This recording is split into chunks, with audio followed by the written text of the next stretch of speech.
वंचित बहुजन आघाडी महाराष्ट्र राज्याचे नवनिर्वाचित प्रदेशाध्यक्ष राजेंद्र पातोडे यांच्या आदेशानुसार संपूर्ण महाराष्ट्रात 7 ऑगस्ट मंडल आयोग दिवस साजरा करण्याबाबत सूचना प्राप्त झाल्या होत्या।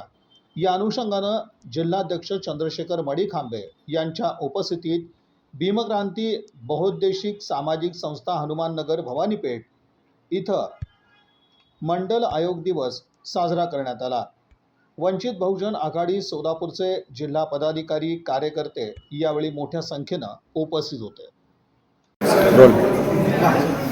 नमस्कार। आपल्या माध्यमातून सोलापूर जिल्ह्यातील तमाम ओबीसी बांधवांना आज 7 ऑगस्ट या दिवशी मंडल आयोग विजय दिवसाचा तुम्हाला सर्वांना हार्दिक शुभेच्छा।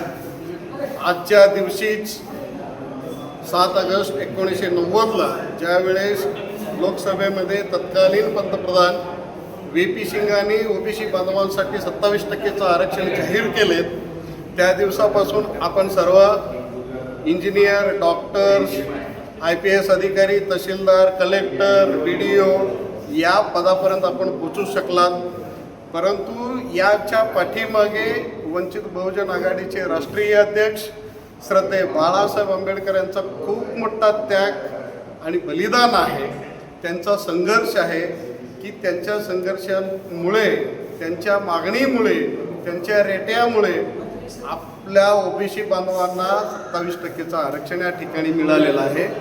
कारण का ज्या वेळेस मंत्रिमंडळामध्ये सहभागी होण्यासाठी VP सिंगांनी बाळासाहेबांना बोलवलेलं होतं, तर त्यावेळेस बाळासाहेबांनी जी मागणी केली होती की माझ्या ओबीसी बांधवांसाठी 27% आरक्षण पहिल्यांदा लागू करा, मला मंत्रिपदाची अपेक्षा नाही आहे, तर त्या बेसवर बाळासाहेबांनी पूर्ण महाराष्ट्रातून पाठिंबा VP सिंगांना दिलेला होता आणि त्याच्याच अनुषंगाने VP सिंगाने 7 ऑगस्ट 1990ला लोकसभेमध्ये हे जाहीर केलं किंवा अधिसूचना जाहीर केला की आजपासून शैक्षणिक, सामाजिक आणि राजकीय जीवनामध्ये आरक्षण लागू झाला। तेव्हापासून तुम्ही आमदार, खासदार, मंत्री वगैरे वगैरे, कलेक्टर, तहसीलदार या मगाशी बोलल्याप्रमाणे झाला। त्यामुळे परत एकदा आज